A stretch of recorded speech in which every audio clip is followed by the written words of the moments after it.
मैं हूं आपके साथ शीरीन। वक्त हो गया है आपके पसंदीदा शो 24 घंटे 24 रिपोर्टर का, जहां देश दुनिया की 24 घंटे की हर बड़ी खबर आप तक पहुंचाएंगे हमारे फील्ड रिपोर्टर। लेकिन पहले नजर आज की सुर्खियों पर। कोलकाता रेप और मर्डर केस के आरोपी संजय रॉय का पॉलीग्राफ टेस्ट क्यों करवाया जा रहा है, बताएंगे मनोज वर्मा। केंद्र के अलग अलग मंत्रालयों में बिना परीक्षा वाली भर्ती क्यों विवादों में आ गई है, अंकित गुप्ता से समझेंगे।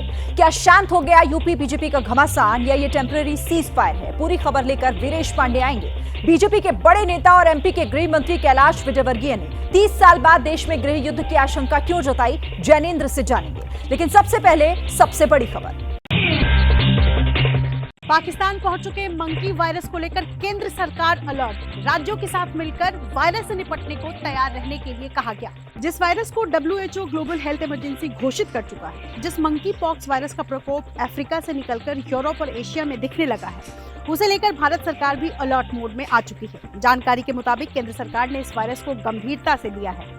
वायरस को लेकर एयरपोर्ट्स पर अलर्ट किया गया है। अस्पतालों को वायरस के लिए तैयार रहने के निर्देश दिए गए हैं। स्वास्थ्य मंत्रालय की राज्यों के साथ मीटिंग भी हुई है, जिसमें मंकी पॉक्स के वैश्विक असर को लेकर चर्चा की गई। बताया जा रहा है कि इसका कोई स्पेसिफिक ट्रीटमेंट नहीं है, लेकिन इतना जरूर है कि जिसे स्मॉल पॉक्स का टीका लगा है उस पर मंकी पॉक्स का कोई असर नहीं होगा।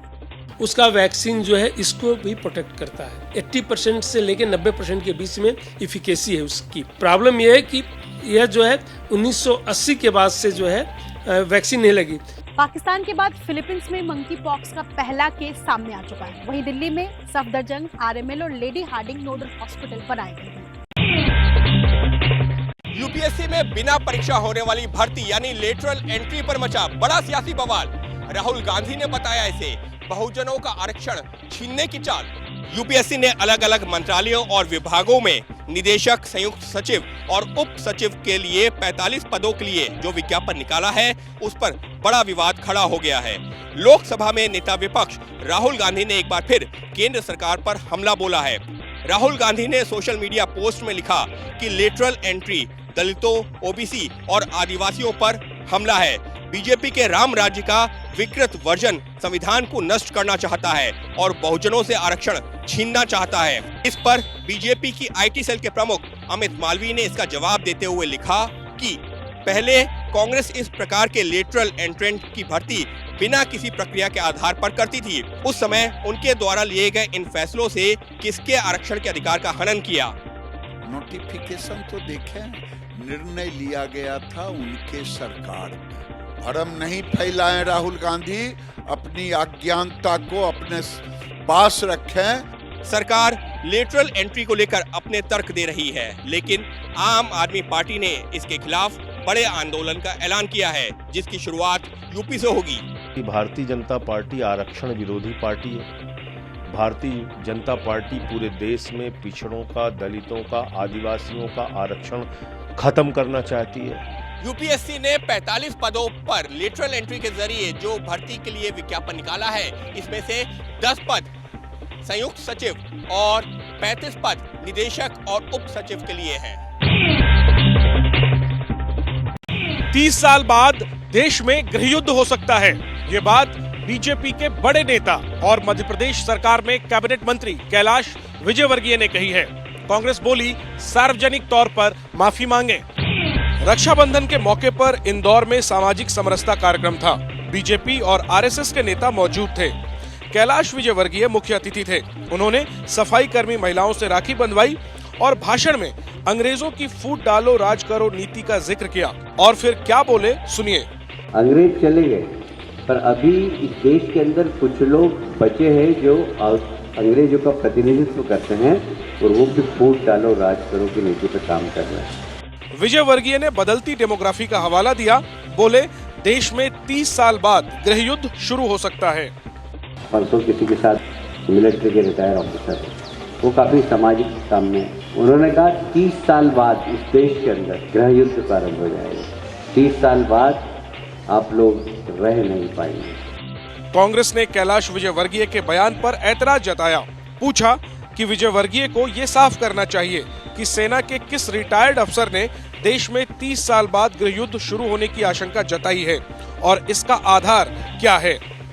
कैलाश विजयवर्गीय अपने बयानों से सुर्खियां बटोरते रहे हैं। पिछले चुनाव में उन्होंने यहां तक कह दिया था कि जिस बूथ से कांग्रेस को एक भी वोट नहीं मिलेगा उस बूथ को वो 51,000 रुपए देंगे।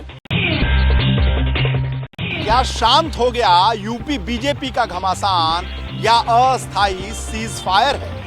यूपी के डिप्टी सीएम केशव प्रसाद मौर्य के बयान से उठने लगा है सवाल। दुनिया में मोदी जी जैसा नेता कोई दूसरा है क्या?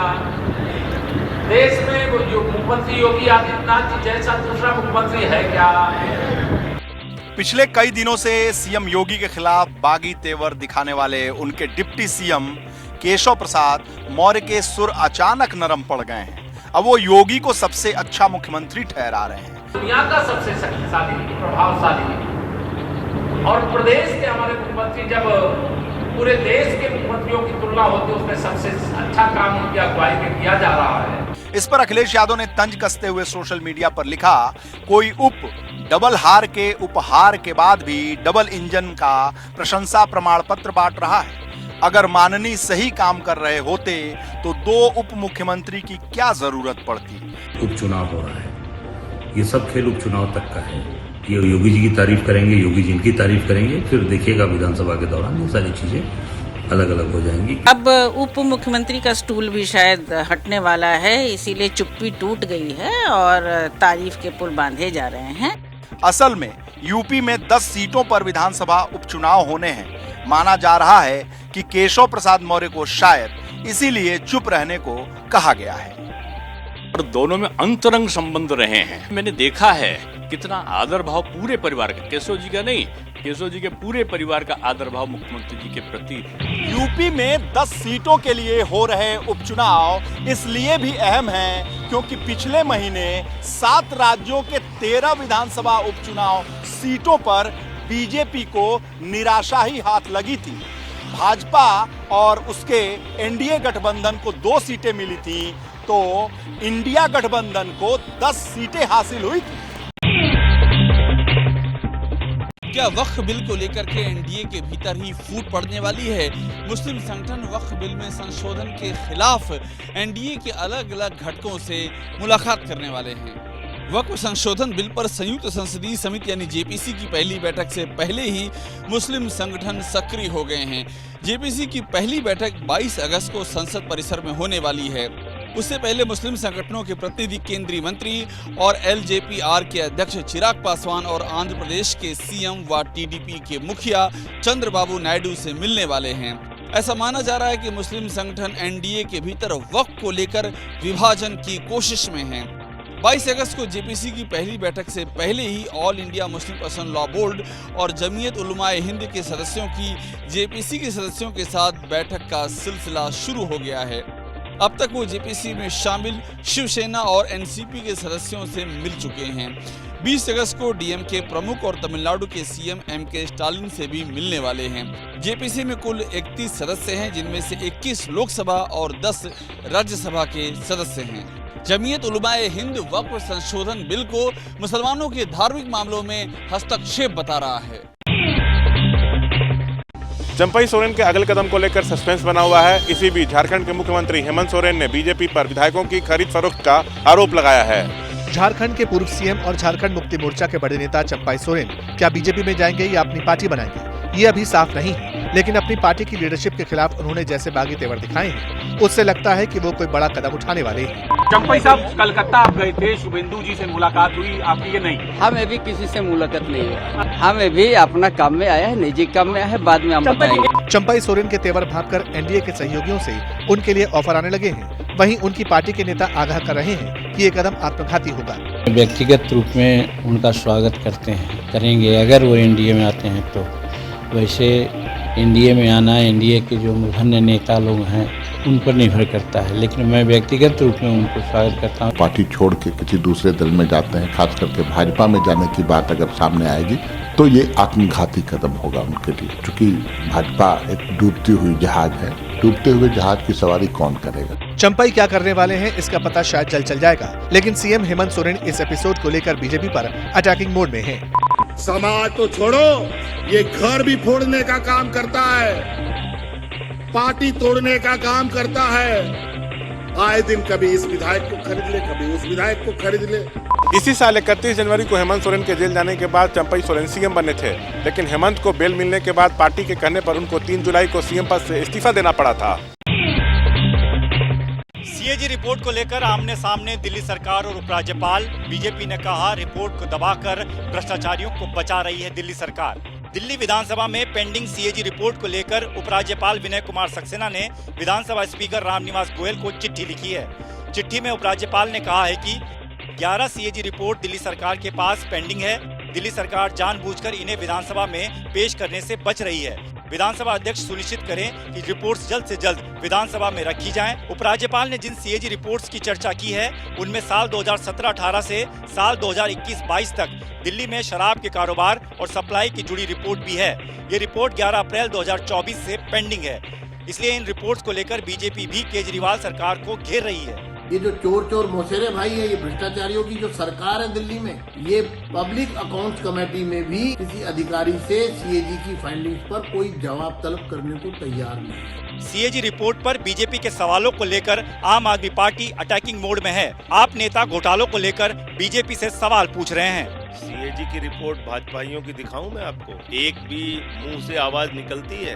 लाखों करोड़ रुपए की हेरा फेरी आई है। उपराज्यपाल ने 22 फरवरी 2024 को भी दिल्ली के मुख्यमंत्री अरविंद केजरीवाल को इस रिपोर्ट को लेकर एक चिट्ठी लिखी थी। महाराष्ट्र विधानसभा चुनाव से पहले कांग्रेस के सेंधमारी में जुटे अजित पवार मुंबई कांग्रेस के विधायक जिशान सिद्दीकी अजित पवार की सम्मान रैली में नजर आए। चुनावी यात्रा पर मुंबई पहुंचे एनसीपी के अजित पवार और उनके वेलकम करने पहुंचे कांग्रेस विधायक जिशान सिद्दीकी, जबकि जिशान ने अभी औपचारिक तौर पर कांग्रेस नहीं छोड़ी है। ये हमारा सौभाग्य है कि honourable deputy chief minister Ajit Pawar ji, Ajit Dada हमारे मतदार संघ बांद्रा पूर्व में आए हैं। कांग्रेस पार्टी जब इधर ही यात्रा लेती है तो उनके स्थानीय आमदार को बुलाना भूल जाती है। अजित पवार की सम्मान यात्रा उस कलानगर इलाके से गुजरी जहां उद्धव ठाकरे रहते हैं। जूनियर पवार की सम्मान यात्रा में दोनों सिद्दीकी पिता पुत्र नजर आए। जिशान के पिता और महाराष्ट्र के पूर्व मंत्री बाबा सिद्दीकी कुछ महीने पहले ही कांग्रेस छोड़कर अजित पवार की पार्टी ज्वाइन कर चुके हैं। कांग्रेस में जिशान सिद्दीकी के सर के ऊपर तलवार लटक रही है, क्योंकि हाल ही में हुए विधान परिषद चुनाव में जिन विधायकों ने क्रॉस वोटिंग किया है उन विधायकों में जिशान सिद्दीकी का भी नाम है। क्या रूसी जमीन पर घुसकर बफर जोन बनाना चाहता है यूक्रेन? जेलेंस्की का दावा है कि रूस को आगे बढ़ने से रोकने के लिए उसने कुर्स्क में सेना भेजी है और अब सप्लाई चेन रोकने की तैयारी है। इन तस्वीरों को जिसने भी देखा वो दंग रह गया। ऐसा लगता है कि कुर्स्क में सिर्फ यूक्रेन दिखाई पड़ता है, रूसी सेना का नामो निशान नहीं। पहले क्रीमिया ब्रिज और अब कुर्स्क में पुल को टारगेट किया गया। यूक्रेन का दावा है कि एक हफ्ते में एक नहीं, रूस के अंदर 2-2 पुल को निशाना बनाया गया। ये पुल कुर्स्क के अंदरूनी इलाके में था, जो रूसी सैनिकों की सप्लाई लाइन के साथ दूसरे शहरों को इससे जोड़ रहा था। रूस का आरोप है कि यूक्रेन ने कुर्स्क में कदम इसीलिए रखा क्योंकि वो उसके न्यूक्लियर प्लांट को नुकसान पहुंचाना चाहता है। कुर्स्क में बड़े पैमाने पर तबाही का खाका तैयार कर लिया है, लेकिन जेलेंस्की के लड़ाके कुर्स्क में मिलिट्री कंट्रोल यूनिट के साथ आगे बढ़ते जा रहे हैं। जहां कई रूसी सैनिकों का सामना होता है तो फिर ग्राउंड अटैक के साथ ड्रोन हमले से जवाब दिया जा रहा है। इस बीच कुर्स्क वाले ऑपरेशन को लेकर जेलेंस्की का बयान भी सामने आया। जेलेंस्की ने कहा कि हम एक बफर जोन तैयार कर रहे हैं ताकि रूस को बातचीत की टेबल पर लाया जा सके। यूक्रेन चाहता है कि रूस अपने हथियारों के दम पर जिस तरह जंग का कोर्स सेट कर रहा है उसे रोका जाना चाहिए। इसीलिए उसने ब्रिटेन, अमेरिका समेत दूसरे नाटो मुल्क से लॉन्ग रेंज मिसाइलें मांगी हैं ताकि उन्हें रणनीतिक तौर पर युद्ध में इस्तेमाल किया जा सके। यूक्रेन का दावा है कि उसके कब्जे में रूस के 150 सैनिक हैं और अगर वो उनकी सलामती चाहता है तो उसकी शर्तों पर बातचीत को आगे बढ़ाना होगा। यूक्रेन की शर्तों का रूस ने अपने हथियार से जवाब दिया है। रूसी रक्षा मंत्रालय का दावा है कि 2 दिनों में यूक्रेनी अटैक की कमर तोड़कर रख दी।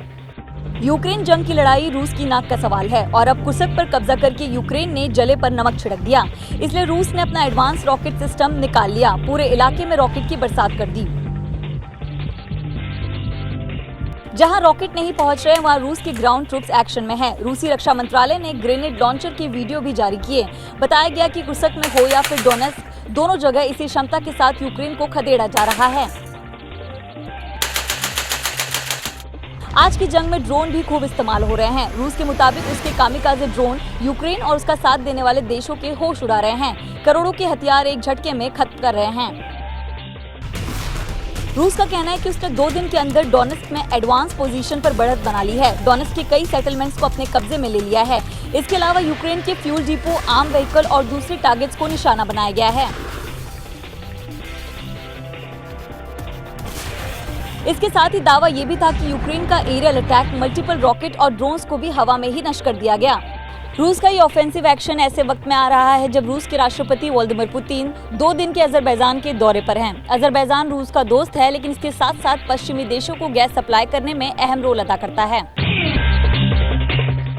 रूस के साथ साथ बेलारूस को भी घेरने की तैयारी में है यूक्रेन। बेलारूस के राष्ट्रपति का दावा, यूक्रेन के 1,20,000 सैनिक बॉर्डर पर तैनात हुए। इन बम धमाकों के शोर के बीच क्या यूक्रेन अब रूस के साथ साथ बेलारूस में भी सरप्राइज अटैक करने की तैयारी कर चुका है? रूस के कुर्स्क पर कब्जे के बाद यूक्रेन के हौसले बुलंद हैं। किसी भी वक्त वो उत्तरी बॉर्डर पर नया फ्रंट खोल सकता है।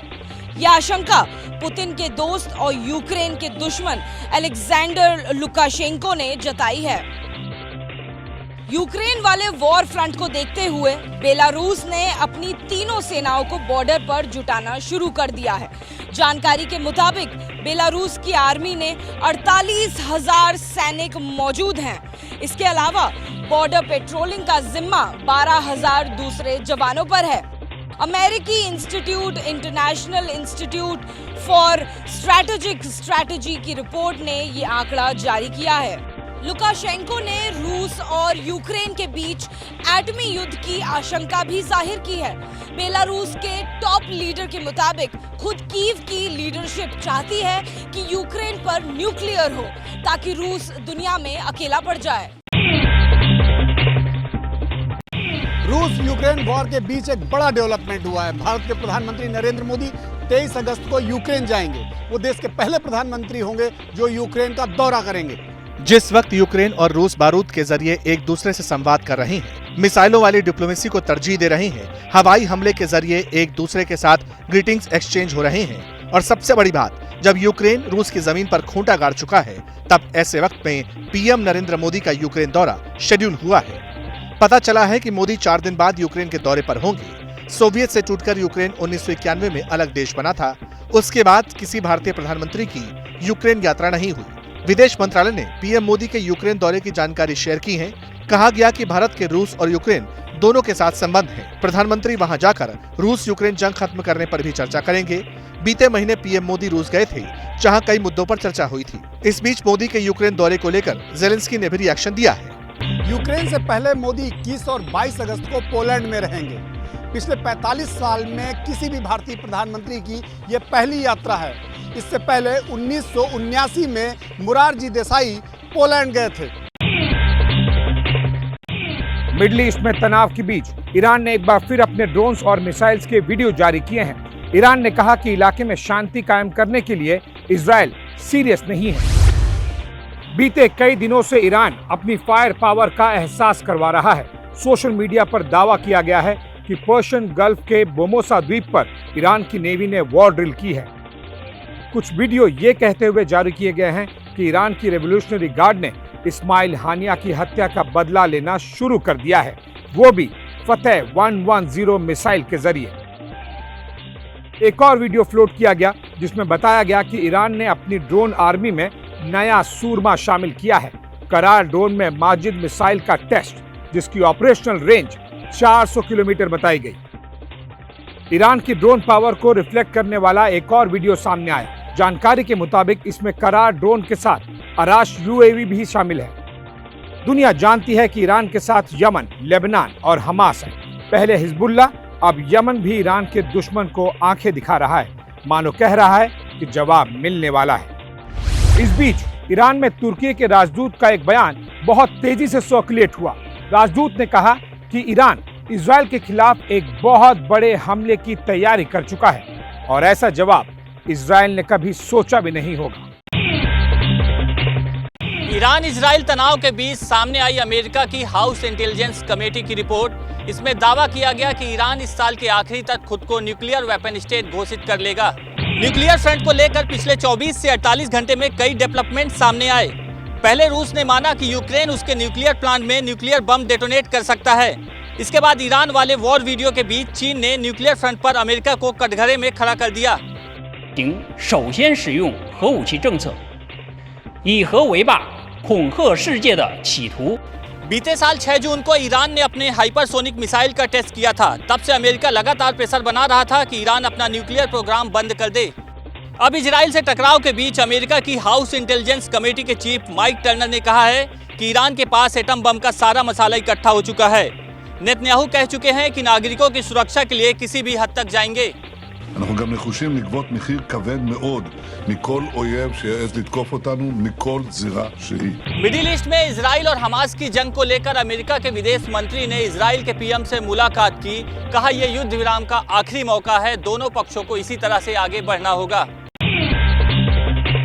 जब तक अमेरिकी विदेश मंत्री का बयान सुर्खियों में आता, तब तक इजराइल और हमास के बीच गाजा में खूनी संघर्ष की नई तस्वीरें सामने आ गई। तस्वीरें इजराइल की राजधानी पर रॉकेट अटैक की हैं। तेल अवीव में अफरा तफरी मच गई। बाद में इजराइल की तरफ से कहा गया कि उन पर हमला हुआ था। हमले में जान माल का नुकसान भी हुआ। बाद में हमास और हुथी ने हमले की जिम्मेदारी ली। इसी का जवाब आज दिन भर इजराइल की तरफ से दिया गया। गाजा के अलग अलग इलाकों में हमास के खिलाफ ऑपरेशन जारी रहा। इजराइल ने बताया कि खान यूनिस के इलाके में हमास के आतंकियों का सफाया किया। इससे पहले लेबनान में हिजबुल्लाह के 2 टॉप कमांडर को ढेर करने की बात कही गई थी। वहीं गाजा में यूएन की टीम का दौरा हुआ। राहत कैंप में रहने वाले लोगों के बीच रसद कैसे पहुंच रही है, दवाइयां स्टॉक में हैं या नहीं। जब तक इन सारे सवालों के जवाब मिलते, तब तक सिर्फ और सिर्फ बर्बादी के निशान दिखाई दे रहे थे। सारी नजरें अब गाजा सीज फायर की तरफ हैं। ईरान सजा देने की बात कर रहा है, लेकिन गाजा में तबाही का आलम थमने का नाम नहीं ले रहा है। अब हमास ने आरोप लगाया है कि इजराइल को ब्रिटेन की तरफ से उनकी लोकेशन की इंटेलिजेंस शेयर की जा रही है। टेंशन के बादल तो साउथ चाइना सी में भी छाए हुए हैं। इंटरनेशनल बॉर्डर विवाद के बीच दक्षिण चीन और फिलीपींस के जहाज की टक्कर हो गई। 2 महीने में दूसरी ऐसी घटना। चीन के कोस्ट गार्ड ने सोशल मीडिया पर इससे जुड़ा एक वीडियो शेयर किया है। चीन की तरफ से कहा गया कि हमारे कोस्ट गार्ड के जहाज 21,551 की तरफ से फिलीपींस के जहाज 4,410 को बार बार वार्निंग दी गई, लेकिन चेतावनी नजरअंदाज कर दी गई और फिर टक्कर मार दी। वहीं फिलीपींस का कहना है कि गलती चीन की है। इसके बाद चीन ने एक ड्रोन का वीडियो भी रिलीज किया। कहा गया कि फिलीपींस ने जासूसी के लिए छोड़ा था। दरअसल दोनों देशों के बीच तनाव चरम पर है और ऐसा इसलिए भी है क्योंकि मई के महीने में फिलीपींस और अमेरिका ने मिलकर लाइव फायर वॉर एक्सरसाइज की थी। इस दौरान दर्जनों रॉकेट की बौछार भी की गई थी। जवाब चीन की तरफ से भी दिया गया। साउथ चाइना सी में अमेरिका वॉरशिप के बिल्कुल पास ही वॉर ड्रिल को अंजाम दिया था। अगस्त में फिलीपींस को अमेरिका के साथ ऑस्ट्रेलिया और कनाडा का सपोर्ट मिला। चारों ने मिलकर समुद्र में जंगी रिहर्सल की।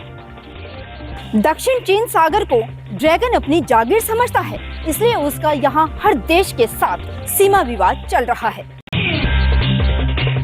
वियतनाम को अपने पाले में लाने की होड़ में चीन ने बढ़त बनाई है। वियतनाम के टॉप लीडर टो लैम की पहली चीन यात्रा के दौरान शी जिनपिंग ने उनकी जोरदार अगवानी की। तस्वीरें बता रही है कि वियतनाम के सबसे बड़े लीडर टो लैम की पहली विदेश यात्रा को चीन कितनी तवज्जो दे रहा है। टो लैम 2 हफ्ते पहले ही वियतनाम के सुप्रीम लीडर बने हैं और उन्होंने अपनी पहली विदेश यात्रा के लिए चीन को ही चुना। इसलिए बीजिंग में चीन के राष्ट्रपति शी जिनपिंग ने उनकी खातिरदारी में कोई कसर नहीं छोड़ी। वियतनाम के सुप्रीम लीडर टो लैम 3 दिन की चीन यात्रा पर पहुंचे हैं। दोनों ही नेताओं ने जो द्विपक्षीय बातचीत की, उसमें पुरानी दोस्ती और सहयोग को कायम रखने की बात कही गई है। पिछले साल हनोई की यात्रा के दौरान अमेरिकी राष्ट्रपति जो बाइडेन ने वियतनाम का दर्जा बढ़ा दिया था, जिसके बाद अटकलें लगाई जा रही थी कि अमेरिका वियतनाम को अपने पाले में ला रहा। मुंबई में एमआईएम के दफ्तर में जमकर हुआ हंगामा। फैयाज अहमद को एमआईएम के मुंबई प्रेसिडेंट पद से हटाने पर हुआ बवाल। मुंबई में एमआईएम के नेता विधानसभा चुनाव को लेकर प्रेस कॉन्फ्रेंस कर रहे थे, तभी हंगामा शुरू हो गया। पार्टी ने मुंबई यूनिट के अध्यक्ष फैयाज अहमद को हटाकर रईस लश्करिया को जिम्मेदारी दी। इसी बात पर फैयाज अहमद के समर्थक नाराज हो गए और हंगामा शुरू कर दिया। सामने इम्तियाज जलील बैठकर देखते रहे। कार्यकर्ता हंगामा करते रहे। कुछ नाराज कार्यकर्ताओं ने तो इम्तियाज जलील समेत दूसरे नेताओं पर बीजेपी से मिलीभगत का आरोप भी कर दिया। इम्तियाज जलील चुपचाप हंगामा देखते रहे। बाद में उन्होंने कहा कि बीजेपी को हराने के लिए वो एमवीए के साथ जाने को तैयार है। तो महाविकास आघाड़ी को हमने तो एक ऑफर दिया था कि हम आपके साथ आना चाहते हैं क्योंकि हम भारतीय जनता पार्टी को हराना चाहते हैं, और अगर नहीं तो फिर हमारा तो एकला चलो रे का नारा है ही। लोकसभा चुनाव में इम्तियाज जलील खुद अपनी सीट हार गए। अब विधानसभा चुनाव में एमआईएम का फोकस रहेगा विधानसभा चुनाव की ज्यादा से ज्यादा सीट जीतने का। केरल के वायनाड में हुए लैंडस्लाइड का खौफनाक वीडियो सामने आया है। फुटेज को देखकर आप सहज ही अंदाजा लगा सकते हैं कि उस रात आखिर हुआ क्या था। रात के घुप अंधेरे में कुदरत का कहर टूटा। रात होने की वजह से सभी लोग गहरी नींद में थे। पानी और मलबे का बहाव इतना तेज था कि लोगों को संभलने का वक्त तक नहीं मिला और चंद सेकंड में ही मलबा और पानी दुकानों और घरों को लील गया। 30 जुलाई की रात कुदरत के खौफनाक कहर का ये मंजर चूरलमला में मौजूद एक बेकरी शॉप में लगे सीसीटीवी कैमरे में कैद हुआ। मलबे में बहते बड़े बड़े पत्थरों से दीवारें ढह गईं। एक और वीडियो फुटेज में मलबे के साथ मवेशी भी बहते हुए नजर आ रहे हैं। केरल के वायनाड में हुए लैंडस्लाइड में मरने वालों की संख्या 400 से ज्यादा हो चुकी है और अब भी 139 लोगों का कोई पता नहीं चल पाया है। प्रधानमंत्री नरेंद्र मोदी ने 10 अगस्त को वायनाड का दौरा किया था। उन्होंने प्रभावित क्षेत्र का दौरा किया, राहत शिविर और अस्पताल में पीड़ितों से भी मुलाकात की। कोलकाता के रेप और मर्डर केस को लेकर जब पूरे देश में आक्रोश है तो यूपी के आगरा में सरेराह छेड़छाड़ की वारदात हुई। शोहदों ने करीब 5 किलोमीटर तक लड़की का पीछा किया। आगरा में तेज बारिश हो रही थी। स्कूटी पर भीगते हुए युवती अपने घर बेलनगंज आ रही थी। रास्ते में 2 बाइकों पर सवार 5 मनचलों ने उसे घेर लिया। ताजगंज से उसका पीछा करते हुए युवकों ने उसे कई बार छेड़ा और रोकने की कोशिश की। युवती के आगे और पीछे गाड़ी लगाकर अश्लील इशारे करने लगे। डरी सहमी युवती स्कूटी को तेज भगाती रही मगर मनचलों ने उसका पीछा नहीं छोड़ा। छेड़खानी का ये सिलसिला 5 किलोमीटर तक जारी रहा। छेड़छाड़ होता देख ट्रैफिक पुलिस सिपाही राजीव कुमार ने देखा तो शोहदों के आगे अपनी गाड़ी लगाकर युवती को बचाया। इस मामले में पुलिस ने 2 आरोपियों को अरेस्ट कर लिया है जबकि 3 अन्य की तलाश की जा रही है। बेटे पर तलवार से हमला किया तो मां ने हिम्मत दिखाकर हमलावरों को पत्थर मारकर दौड़ाया। यह हैरतअंगेज वारदात हुई महाराष्ट्र के कोल्हापुर में। बेटा स्कूटी पर बैठा था और मां उससे कुछ बात कर रही थी। तभी अपोजिट साइड से एक स्कूटी में 3 बदमाश आए। उनमें से एक ने पीछे से तलवार से हमला कर दिया। बदहवासी के बीच बुजुर्ग मां ने हिम्मत दिखाई। वो बदमाशों की तरफ दौड़ी। हमलावर भागने लगे तो बुजुर्ग मां पत्थर उठाकर बदमाशों पर फेंकने लगी। उसका बेटा भी पत्थर लेकर दौड़ा लेकिन हमलावर भागने में कामयाब हो गए। पूरी वारदात सीसीटीवी कैमरे में कैद हो गई। ये कोल्हापुर के जयसिंहपुर की घटना है। इस हमले में सुनील रामप्पा लमानी नाम का युवक घायल हो गया जबकि पुलिस ने 3 आरोपियों विनोद कासू पवार, अरविंद कासू पवार और विनोद बाबू जाधव के खिलाफ मामला दर्ज कर लिया है। सीसीटीवी फुटेज से ही तीनों आरोपियों की तलाश की जा रही है। इस तलवार अटैक के पीछे पुरानी रंजिश बताई जा रही है। भारतीय मूल की अमेरिकी एस्ट्रोनॉट सुनीता विलियम्स को स्पेस में फंसे 2 महीने से ज्यादा का वक्त हो गया है। खबर आ रही है कि उन्हें आंख में तकलीफ का सामना करना पड़ रहा है। लंबे वक्त तक माइक्रोग्रेविटी में रहने की वजह से सुनीता विलियम्स की आंखों में परेशानी हो रही है। नासा के मुताबिक अंतरिक्ष स्टेशन में रहने पर होने वाली इस समस्या को space flight associated neuro ocular syndrome कहा जाता है। इससे धुंधला दिखाई देता है और आंख की संरचना भी बदल सकती है। सुनीता विलियम्स 6 जून को अंतरिक्ष स्टेशन पहुंची थी। 13 जून को वापस आना था लेकिन स्पेसक्राफ्ट में खराबी की वजह से वापस नहीं आ सकी। फिलहाल 2 महीने से इंटरनेशनल स्पेस स्टेशन में है। नासा लगातार वापसी के लिए तरीके खोजने में लगा है। हाल ही में अमेरिकी स्पेस एजेंसी नासा ने कहा है कि वापसी में फरवरी 2025 तक का वक्त लग सकता है। वैसे सुनीता विलियम्स तीसरी बार स्पेस स्टेशन पहुंची हैं। इससे पहले वो 2 बार लंबे वक्त तक ISS में रह चुकी हैं। अमेरिका के ओहियो में जन्मी सुनीता विलियम्स का भारत से सीधा कनेक्शन है। सुनीता विलियम्स के पिता दीपक पांड्या गुजरात के मेहसाणा के रहने वाले हैं जबकि मां स्लोवेनिया की रहने वाली है। मध्य प्रदेश के इंदौर में हार्ट अटैक का एक दिल दहलाने वाला मामला सामने आया है। इलाज के लिए डॉक्टर के पास पहुंचे एक मरीज की इलाज के दौरान हार्ट अटैक से मौत हो गई। इंदौर के क्लिनिक की ये तस्वीरें उस वक्त की हैं जब 31 साल का सोनू अस्पताल पहुंचा था। सोनू ऑटो चलाता है। बेचैनी महसूस होने पर रात करीब 8:15 बजे भाग्यश्री अस्पताल पहुंचा था। डॉक्टर को अपनी समस्या बताई। डॉक्टर ने स्टेथोस्कोप से हार्ट बीट को जांचा। सोनू से लंबी लंबी सांस लेने को कहा। हार्ट बीट जांचने के बाद ब्लड प्रेशर की जांच की तैयारी हो रही थी। इसी दौरान डॉक्टर सोनू की आंखों की जांच कर रहे थे। ठीक उसी वक्त शख्स कुर्सी पर उलट जाता है, जिसके बाद सोनू को बड़े अस्पताल ले जाया गया। यहाँ डॉक्टरों ने उसे मृत घोषित कर दिया। पोस्टमार्टम रिपोर्ट के मुताबिक इस शख्स की मौत कार्डियक अरेस्ट से हुई, यानी हार्ट अटैक। देश में हार्ट अटैक साइलेंट किलर बनता जा रहा है। 10 साल में करीब 2.25 लाख भारतीयों की मौत हार्ट अटैक से हुई है। साल 2022 में 32,000 से ज्यादा लोगों की मौत हो चुकी है। देहरादून में भारी बारिश के बाद नदी में आए उफान में 2 लोग फंस गए, जिन्हें काफी मशक्कत के बाद एसडीआरएफ ने सकुशल रेस्क्यू किया। रेस्क्यू ऑपरेशन की हैरत अंगेज तस्वीरें देहरादून के रायपुर इलाके की हैं। बारिश के बाद सांग नदी का लेवल अचानक काफी बढ़ गया था, जिसकी वजह से 2 लोग तेज बहाव के बीच फंस गए। खबर मिलने पर एसडीआरएफ की टीम को मौके पर भेजा गया। जवान रस्सियों के जरिए नदी में उतरे और एक एक कर दोनों लोगों को सुरक्षित निकाल लिया गया। देहरादून के ही सहसपुर इलाके में भी आसन नदी का जलस्तर बढ़ने से 5 लोग मवेशियों समेत नदी के बीच टापू में फंस गए, जिन्हें काफी मशक्कत के बाद एसडीआरएफ ने सकुशल रेस्क्यू किया। मवेशी भी सकुशल निकाल लिए गए। उत्तराखंड में एक बार फिर मानसून ने अपना रंग दिखाना शुरू कर दिया है। देहरादून, उत्तरकाशी से लेकर नैनीताल तक के जिलों में भारी बारिश का अलर्ट है। जिस छात्र से चाकूबाजी की वारदात के बाद उदयपुर सुलग उठा था, आज उसकी इलाज के दौरान मौत हो गई। इसके बाद उदयपुर में एहतियातन अलर्ट रखा गया है। उदयपुर के सरकारी स्कूल में चाकूबाजी की घटना में गंभीर रूप से घायल हुए छात्र देवराज ने दम तोड़ दिया है। इसके बाद उदयपुर में कड़ी एहतियात बरती जा रही है। शहर के चौराहों पर सुरक्षा के लिहाज से पुलिस दल तैनात कर दिए गए हैं। जिस अस्पताल में उसकी मौत हुई, उसके पूरे कैंपस में बड़ी तादाद में पुलिस की तैनाती बढ़ाई गई है।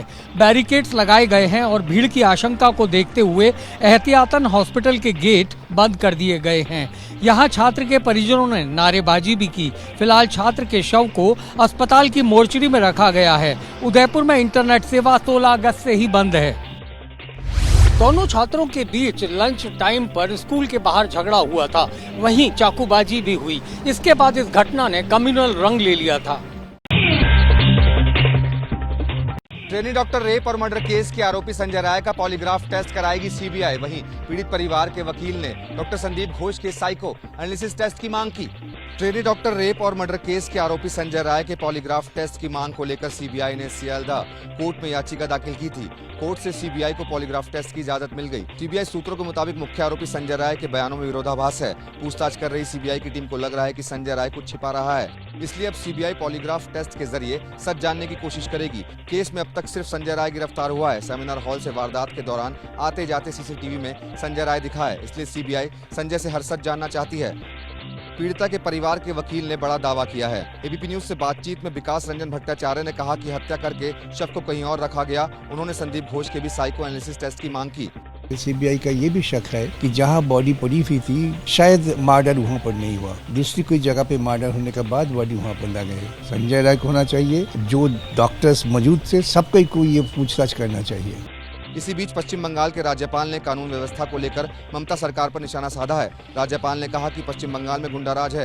राज्य की स्थिति पर सभी विकल्प खुले हैं। पश्चिम बंगाल में सिक्योरिटी अच्छा नहीं, इधर उधर गुंडा राज है। इसलिए लॉ एंड ऑर्डर के बारे में जो डिसीजन लिया है वो अभी मैं पब्लिक डोमेन में नहीं कहूँगा, मैं उचित टाइम में उसे लोग का रिपोर्ट देगा। राज्यपाल दिल्ली में केंद्रीय गृह मंत्री, केंद्रीय स्वास्थ्य मंत्री और राष्ट्रपति से मुलाकात करेंगे। Kolkata trainee doctor rape murder case में आगे बढ़ी सीबीआई की जांच। लगातार चौथे दिन संदीप घोष से पूछताछ। पीड़िता के परिवार से मिली सीबीआई की टीम। लगातार चौथे दिन सीबीआई की टीम ने आरजीकर मेडिकल कॉलेज के पूर्व प्रिंसिपल संदीप घोष से पूछताछ की।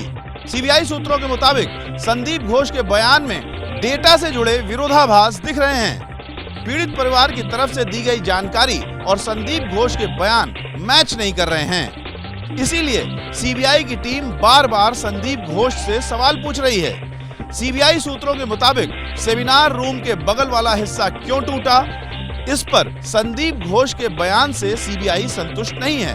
वारदात के तुरंत बाद सेमिनार हॉल के बगल वाला हिस्सा क्यों तोड़ा गया? संदीप घोष अब तक सीबीआई को इस मामले में कोई संतोषजनक जवाब नहीं दे पाए हैं। सीबीआई सूत्रों के मुताबिक जांच एजेंसी को शक है कि संदीप घोष ने अपने फोन से कुछ रिकॉर्ड डिलीट किए हैं। डिलीट किए गए डेटा में कॉल रिकॉर्ड भी शामिल है। संदीप घोष के फोन में 9 अगस्त के बाद से डेटा इस्तेमाल में और फोन में उपलब्ध डेटा में अंतर है। एबीपी न्यूज की टीम ने संदीप से जब इस बारे में पूछा तो उसने रहस्यमयी चुप्पी साध ली। सीबीआई की एक टीम ने आज पीड़ित परिवार से मुलाकात की और उस डायरी के बारे में जानकारी जुटाई जो पीड़िता के शव के पास से बरामद की गई थी। ये डायरी कोलकाता पुलिस को शव के पास से मिली थी, जिसे सीबीआई को सौंपा गया था। डायरी के कुछ पन्ने फाड़कर फेंके गए थे। पुलिस ने कुछ फटे पन्नों को भी सीबीआई को सौंपा था। सीबीआई सूत्रों से जो जानकारी मिली है उसके मुताबिक ट्रेनी डॉक्टर डायरी में दवाइयों के नाम के अलावा भी शायद कई चीजें लिखा करती थी। सीबीआई को शक है कि जिस तरह से डायरी के पन्ने फाड़े गए उसमें ट्रेनी डॉक्टर की मौत के राज तो नहीं छिपे हुए हैं। सीबीआई की टीम रेप और मर्डर की गुत्थी सुलझाने के लिए लगातार पूछताछ कर रही है। इस पूछताछ से सीबीआई को कई अहम जानकारी मिली है। सीबीआई के जांच पर टीएमसी ने उठाए सवाल। बीजेपी का आरोप जांच को प्रभावित कर रही है ममता बनर्जी। सीबीआई की लेजर मैपिंग टीम आज फिर आरजीकर मेडिकल कॉलेज पहुंची। एक दिन पहले भी सीबीआई की टीम ने अस्पताल के वार्ड की लेजर मैपिंग की थी। इसी बीच सीबीआई की जांच पर टीएमसी के नेता सवाल उठा रहे हैं। टीएमसी सवाल पूछ रही है कि आखिर 5 दिन की जांच में सीबीआई ने क्या किया। What is the CBI doing in the RG Court case? Not allow the CBI to stay inactive. The CBI must hold an immediate press conference and tell the public exactly what steps it is taking to investigate the RG Court case. Kolkata में TMC नेता कुणाल घोष ने CBI अधिकारियों से मुलाकात की। कुणाल घोष ने कहा कि वो सीबीआई को कुछ दस्तावेज देने आए थे। वो जो जूनियर डॉक्टर्स है उनका जो स्टेटमेंट है, उनका जो डॉक्यूमेंट्स है देने के लिए मैं उनका तरफ से वो उसको दे दिया। रक्षाबंधन के दिन बीजेपी ने सोशल मीडिया प्लेटफॉर्म एक्स पर पोस्ट कर ममता सरकार पर निशाना साधा। बीजेपी ने आरोप लगाया कि ममता सरकार सबूतों को मिटा रही है। ममता बनर्जी ने संविधान को तार-तार करते हुए कोई ठोस कदम नहीं उठाया, बल्कि जो एविडेंस था उसको डिस्ट्रॉय करवाया। इन आरोपों के बीच बीजेपी नेता सपन दासगुप्ता प्रतिवाद रैली के लिए कोर्ट पहुंच गए हैं। सीएम ममता बनर्जी के रैली के जवाब में सपन दासगुप्ता के प्रतिवाद रैली को कोलकाता पुलिस ने इजाजत नहीं दी। मुख्यमंत्री ममता बनर्जी के सलाहकार अल्पन बंदोपाध्याय के बयान पर घमासान मचा हुआ है। बीजेपी ने कहा इस्तीफा दे ममता सरकार।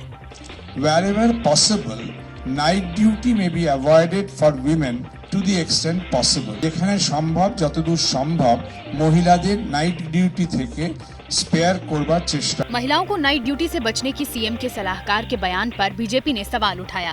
बीजेपी पूछ रही है कि महिलाओं को सुरक्षा मुहैया कराने के बजाय टीएमसी की सरकार ऐसी पिछड़ी सोच वाले बयान क्यों दे रही है। इस तरह की मानसिकता रखते हैं जिनके पुरुष प्रधान समाज में जो रहते हैं और जो कहते हैं कि महिला को रात को ड्यूटी ही नहीं करनी चाहिए। ममता बनर्जी और उनके एडवाइजर और उनकी सारी सरकार को इस्तीफा दे देना चाहिए। अल्पन बंदोपाध्याय के बयान पर टीएमसी नेता भी बैकफुट पर हैं। टीएमसी नेता कह रहे हैं कि पश्चिम बंगाल महिलाओं के लिए सुरक्षित है। बंगाल में पूरा सुरक्षित है। कलकत्ता भी मोस्ट सिक्योर प्लेस है पूरा देश में। एक अनफॉर्चुनेट घटना घट गया है, उससे पूरा सिस्टम का बदनाम नहीं करना चाहिए। महिला डॉक्टर्स ने अल्पन बंदोपाध्याय के बयान को शर्मनाक बताया। महिला डॉक्टर्स का कहना है कि सरकार सुरक्षा मुहैया कराए, हमको काम करने में कोई एतराज नहीं है। अगर हम नाइट ड्यूटी करेंगे तो हमारे साथ ये सब घटनाएं होंगी। ये सोल्यूशन नहीं है कि हम नाइट ड्यूटी करना छोड़ दें और हम सेफ रहेंगे तभी जब हम नाइट ड्यूटी नहीं करेंगे। बहुत शेमफुल है। ट्रेनी महिला डॉक्टर रेप और मर्डर केस के बाद से महिला सुरक्षा को लेकर ममता सरकार सवालों के घेरे में है।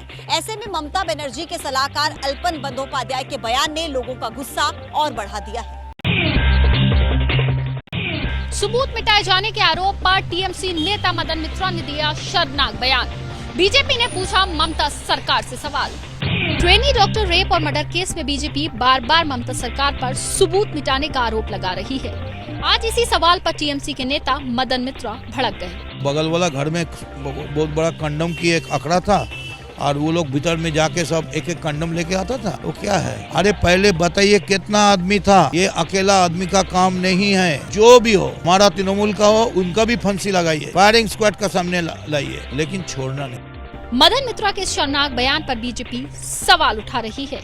बीजेपी सीएम ममता बनर्जी से सवाल पूछ रही है।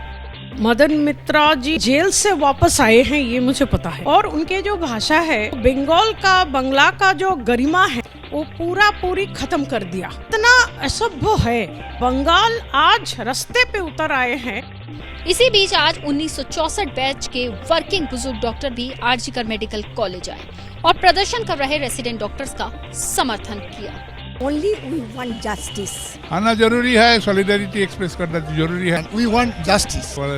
लड़का लड़की के बीच से भी बहुत छोटा है, मदद देना तो चाहिए। We want justice as soon as possible. इसी बीच 70 से ज्यादा पद्मा पुरस्कार विजेताओं ने प्रधानमंत्री मोदी को चिट्ठी लिखी है। चिट्ठी में स्वास्थ्य कर्मियों के खिलाफ हिंसा से निपटने के लिए विशेष कानून को लागू करने की मांग की है। ट्रेनी डॉक्टर की पोस्टमार्टम रिपोर्ट में हो गई है रेप की पुष्टि। शरीर के कई जगहों पर गंभीर चोट के निशान। पोस्टमार्टम रिपोर्ट बताती है कि आरोपी ने बर्बरता की सारी हदें पार कर दी थी।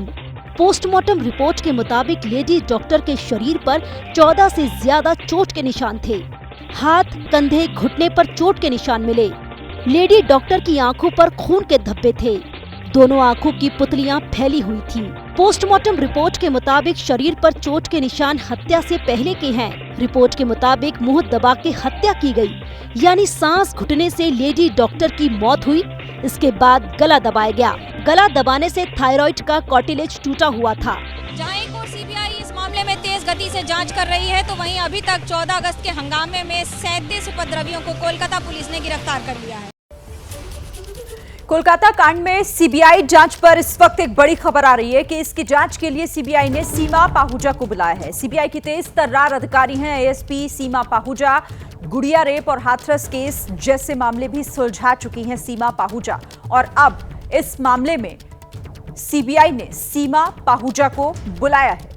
इस वक्त की बड़ी खबर कोलकाता रेप मर्डर कांड से जुड़ी हुई, जिसमें सीबीआई जांच कर रही है। 5वां दिन सीबीआई जांच का, और अब इस केस की जांच के लिए, इसमें मदद के लिए सीबीआई एएसपी सीमा पाहूजा को बुला रही है। सीबीआई की तेज तर्रार अधिकारी मानी जाती हैं एएसपी सीमा पाहूजा। कई महत्वपूर्ण केसेस को सुलझा चुकी हैं पहले भी, जिनमें गुड़िया रेप और हाथरस कांड भी शामिल है, और अब इस केस की भी जांच एएसपी सीमा पाहूजा कर सकती हैं, और इसी के लिए सीबीआई ने सीमा पाहूजा को बुलाया है। बड़ी खबर है इस वक्त की कोलकाता कांड में, क्योंकि अभी भी ऐसे कई अनसुलझे सवाल हैं जिनका जवाब मिलना बाकी है। आखिर उस रात हुआ क्या था, कौन कौन इस केस में शामिल है, कितने किरदार हैं, कितने गुनहगार हैं, इन तमाम सवालों के जवाब 5 दिन से लगातार सीबीआई तलाश कर रही है, और अब इस मामले में सीमा पाहूजा को सीबीआई ने बुलाया है।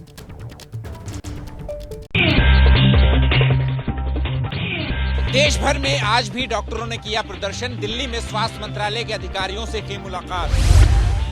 कोलकाता में ट्रेनी डॉक्टर रेप और मर्डर केस के खिलाफ देश भर में डॉक्टरों का प्रदर्शन जारी है। आज दिल्ली में प्रदर्शनकारी डॉक्टरों ने स्वास्थ्य मंत्रालय के बाहर सड़क पर ही इलाज करना शुरू कर दिया। मुंबई के आजाद मैदान पर डॉक्टरों ने डी शेप में चेन बनाया, और आजाद मैदान में डॉक्टरों के साथ आम लोग भी विरोध प्रदर्शन करने पहुंचे थे। इसी बीच दिल्ली में आज डॉक्टरों के एक प्रतिनिधि मंडल ने रक्षा मंत्रालय के अधिकारियों से मुलाकात की। डॉक्टर अपनी सुरक्षा के लिए कानून बनाने और कानून बनने तक अध्यादेश लाने की मांग कर रहे हैं। सूत्रों के मुताबिक चर्चा के बाद स्वास्थ्य मंत्रालय ने कहा कि 26 राज्यों में वायलेंस ऑफ वर्क प्लेस पर कानून बने हुए हैं। सेंट्रल प्रोटेक्शन एक्ट में मर्डर और रेप जैसी घटनाएं कवर नहीं हो सकती। केंद्र सरकार ने अपने अस्पतालों में 25% सिक्योरिटी बढ़ाई है। ड्यूटी रूम, सीसीटीवी जैसे मुद्दे को लेकर कमेटी बनेगी, उसमें बात होगी। कोई अस्पताल अतिरिक्त सुरक्षा मांगेगा तो दी जाएगी। सूत्रों के मुताबिक स्वास्थ्य मंत्रालय ने साफ किया कि सड़कों पर प्रदर्शन से कानून नहीं बदला जा सकता है। स्वास्थ्य मंत्रालय की ओर से साफ किया गया कि डॉक्टर्स जिस ऑर्डिनेंस की मांग कर रहे हैं उससे कुछ नहीं होगा। डॉक्टर अगर कमेटी के लिए तैयार होते हैं तो आगे अहम मुद्दों पर बात होगी। कहीं आप बाजार से लहसुन की कली के बदले सीमेंट की डली तो नहीं खरीद रहे हैं? खबर महाराष्ट्र से है। महाराष्ट्र के अकोला में सीमेंट से बना नकली लहसुन का वाकया सामने आया है। लहसुन की ये वही कली है जिसे अकोला के रहने वाले रिटायर्ड पुलिस अफसर सुभाष पाटिल की पत्नी ने एक रेहड़ी वाले से खरीदा था। घर में लाने के बाद जब वो लहसुन छीलने लगी तो उसकी कली निकल नहीं रही थी। चाकू से काटने के बाद भी लहसुन की कली नहीं निकली। गौर से देखने पर पता लगा कि जिसे लहसुन की कली समझकर खरीदा था वो तो सीमेंट की डली थी, जिसके बाहर सिल्वर के पतले पेपर की परत चढ़ाई गई थी। जालसाजी इतनी बारीकी से की गई थी कि असली और नकली लहसुन में फर्क करना मुश्किल था। वैसे बता दें कि अकोला में लहसुन 200 रुपए किलो से ज्यादा का बिक रहा है। सब्जियों को ताजा दिखाने के लिए रंग मिलाने की भी खबरें सामने आती रहती है, लेकिन ऐसा पहली बार हुआ है जब सीमेंट से बने लहसुन का मामला सामने आया है। और यही वजह है कि नकली लहसुन का वीडियो सोशल मीडिया पर जमकर वायरल हो रहा है। भोपाल में ज्वेलरी शॉप में हुई लूटपाट का मास्टरमाइंड निकला एक ट्रेनी अग्निवीर सैनिक। 19 साल के उस अग्निवीर को पुलिस ने उसके साथियों समेत धर दबोचा है। तारीख 12 अगस्त, समय शाम 6:38, जगह भोपाल का बाग सेवनिया इलाका। हेलमेट और मास्क पहने दो लड़के एसएस ज्वेलर्स की शॉप में दाखिल हुए। एक ने पिस्टल निकाली, दूसरे ने धारदार हथियार दिखाकर दुकानदार को डराया और वहां रखी सारी ज्वेलरी पर हाथ साफ करते गए। उनमें से एक बदमाश काउंटर के अंदर आ गया और तिजोरी खोलकर सोने चांदी के सभी आभूषण और दराज से करीब 30-35 हज़ार रुपये कैश भी लूट ले गया। सारी ज्वेलरी और कैश को वो बैग में भरकर चलते बने। बाद में जब छानबीन हुई तो पता चला कि इस लूटपाट का मास्टरमाइंड एक 19 साल का अग्निवीर ट्रेनी था, जिसका नाम है मोहित सिंह बघेल, जो कि फ़िलहाल यूपी के फतेहगढ़ में अग्निवीर की ट्रेनिंग कर रहा है और भोपाल में घर पर छुट्टी आया हुआ था। पुलिस ने लूट के आरोपी 19 साल के मोहित, उसके साथी 24 साल के आकाश राय और इनके मददगार सभी को धर दबोचा।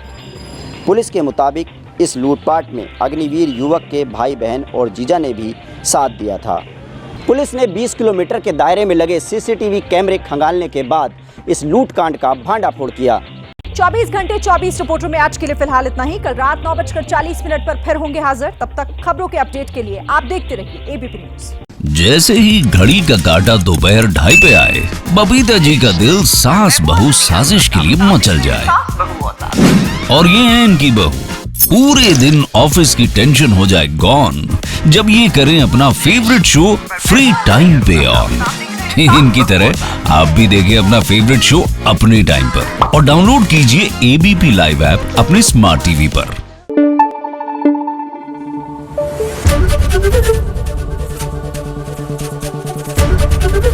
एबीपी न्यूज आपको रखे आगे।